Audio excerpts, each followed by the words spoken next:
Ngasi numidang wairang kiba kang lipaki meragi pause digi malrueba pau khara khangatsaraga miyamda khudo tamjage Myanmar border da makata na khutok navada KNA gi lanmi kullom asi ana yaure haina thajanari Myanmar da khuling duna lairiba KNA ga satminariba lal harup singa Manipur gi apunba lal harup singa khutong narakpa ngasiga thana numitaruk ni suraklei ngara nungtil amadi numidangi matamdasu maikay animakta akanba maongda khutongnaki loinana ngasi ayuk su maikay anida matat oina khutongnari haire pause asina phangba paugi matung inade ngara nungtil amadi numidang border pillar 85 amadi 86 ke mayai thangba saruk oiriba Myanmar ge mintha amadi minthar degi haidolaklaga laiba ngamkhaiga tainaba thana Yangau popi haina khangnaba ngamkhaigi sarukta akanba maongda khutongnaki haire khutongnaba aduda KNA gi larmi kullom asi ana yaure haina thajanare numidang pung 3 rom tarakpa matamda lanpham aduda laikhidraba KNA gi amadi PDF ki maikaidege gari thaujilaktuna asi ana nanglaba larmi sing puthokiba Manipur ge apunba lalalop singge larmi singna uba phangki haire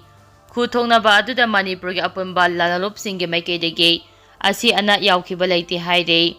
pawasina hai ngasi ayuki matamdasu border pillar 74 amadi 73 anigi marak oidiba timinau dagi haidol alaga laiba Myanmar gi sarukta khutongnaba adu matat oina chathakhibana maike animakta asi ana yaukhibadi laiti haire loinina Myanmar border paringda security gi akanba chechin thorangsu lokhatpa haukhre haire makha tarapa paugda uyoksing mathakta tank khallaga lairamba kuki sing takthokre Imphal East District ke lamlai kendra ge yangang popi police station gi manung chanap thamna popi sadi khoma sabung khong amadi sabukho khonawga lona na laiba uyok sing mathakta kuki terrorist na cross mark yung shinduna lamkan chimbagi thabak satharamba adu takthokraba matungda uyok singi mathak ithang thangba sarukta kuki singna tank khanduna laisilamba adu su takthokre haire pawo sina khunja singdagi phangba pawgi matung inade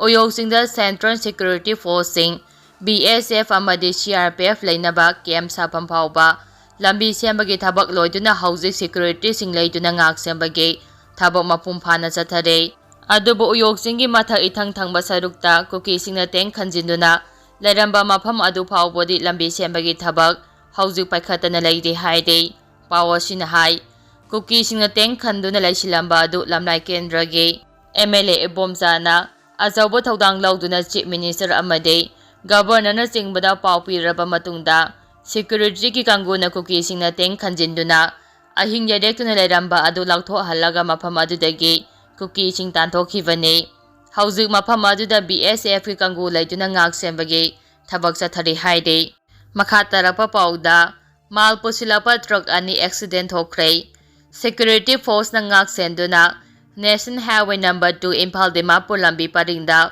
mapaldagi pochai sing puduna Imphal changlakpa tata truck ani ngasi ayu pung 3 lom taba matamda tatu bide accident thoktuna longkhre haire khudong thiba nangkraba tata truck ani adugi registration number mathang sitna ASO2DC 3750 amadi ASO15C 3751 ni haire lebak phabadagi accident thokpa aduda mioi amata aso apan yaukhiba laite accident aduna maram oiraga lambi paring aduda matam sangna gari chathok chasinda chauna khudongcha daba mayoknaki haire makha tarakpa paugda Jiribam gi hanna OC oina thopuramba Ibotombi bo hanagi mafamda hanjilhanbinaba lengaki mafamda hajarakli Jiribam District Police Station da hanna OC oina thopuramba Inspector Sangapam Ibotombi Shunghana mahangna Inspector oina thopuringai matamda Lebak miyamgi damakta singthaningai oiba thabak thoram kaya nupa thokna pangthoklamba adugi damakta Singlon Club Lamlen Atingbi Hingat Jirigi Maikedege Thagatpa phongdorakle Singlon Club ki President Pongnam Prem Maiteina press thadorakpa cherul asina haribade Jiribam gi hana OC Oiramba Sangapam Ibotombina OC oina thaupuringai matamda toramba singthaningai oiba thabak thoram sing jiri praja singna kawpa leitana ningsingduna lehauragane mahakpu Manipur lengang na ngakpi haiba utpiduna hanagi mafamda hanjilhanbiduna miyamgi seba makha tana tawjaba phanganbiyu haina Singon Club Lamden Atingbi Hinga Jiribam na lengaki mafamda nolungna haijarakli makha tarak poina paujala pauze digi marueba pau khara khangasaraka myamda khudo tamjige tamu taunda no rebels ingna khochilakpa leite pauze sigi ngarangi edition da tamu gi lanpham kanchilakle National Unity Government nuki rebels ingna Myanmar gi tamu taung ko chinduna thamkre haikibadu tamu taunda hauji no rebels ingna khoichimba leite aramba pau oiramle soikhiba sigidama pauze asibu jang naina paviriba Reader singna wakal lana lawbidana bakhanganjari editor paujel makha tarapa paugda lairaba amadi middle class ki miyoi singda kanaba pigadaba yonen budget pothokre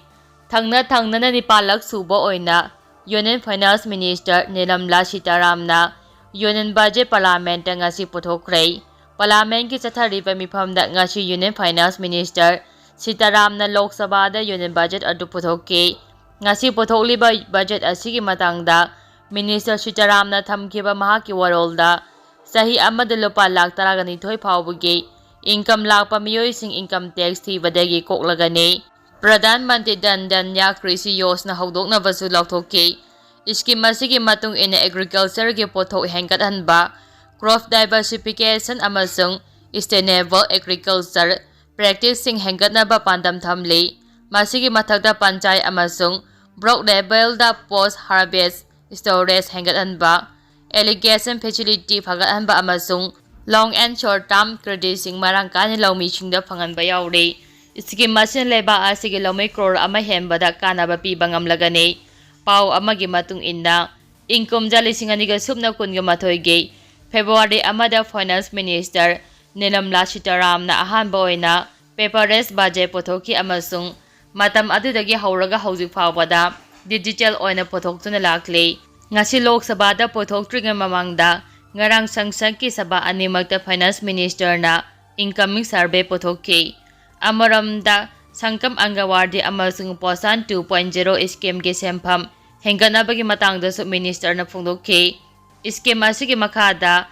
experience Nel district amasung North East region da lairiba angang crore nipan Miron binupi amasung angang khomlang pithak libi mama crore ama hembada saungna kanaba phangangani haiki makha tarak poina kangla pau digi marueba pau khara khangasaraka miyamda khudo tamjake central government na atopa state singda yengliba miyeng adugumna Manipur da su yenglamba tarabade lal asi thoklamdaba su yai memsa central government na atopa state singda yengliba miyeng adugumna Manipur da si yenglamba tarabati ngasi thokliba lalase thoklamdaba su ya haina poile maru maira paibi apunbalu Manipur gi president Saraisa memjana pendaba wafam phongdokre wafam asi ngasi lup asina senduna ima kombi laikhidabagi kunga mathoi suba komon gi ningsing thoram lamphel sana kaithel da leiba laikhidrabagi yata famda pangthobo thoramda mahakna phongdokhibani Ima kombi gi mafamda haikat laikat tamduna pangthokiba tharam aduga mari lenyana memchana hai lamdam asida tamthiraba lo afospa thamjilaktuna minai kaya chatharakpa matamda laikhidrabi ima kombi na madugi mayokta thongna fana thengnakhi ima asina pamjaramba thabak thoram kaya ngasisu lup asina khudung induna chatli Manipur kandaba yade haina thengnakhiba ima kombi gi wakhalol adu ngasigi mirol na matam pumbada ningsingduna leire hauji paliba lenga ase ngasidi miyamgi punsi amadi lan tum ngakpa ngamdraba haibadu oire lebak semli hairaga micha miyamgi punsi manghaliba suba lebak semba kaubra haina memchana makhata na hangke